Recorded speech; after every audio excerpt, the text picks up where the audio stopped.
Sa ulo ng mga balita, PNP naka-full alert na para sa seguridad ng trilyon peso March 2.0 sa November 30.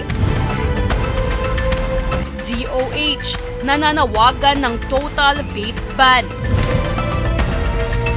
Barm polls tuloy na sa susunod na taon.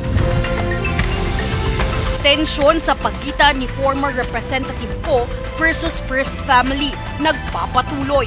Kampo ng administrasyon may buwelta. PBBM, inilunsad ang DPWH Transparency Portal kontra korupsyon.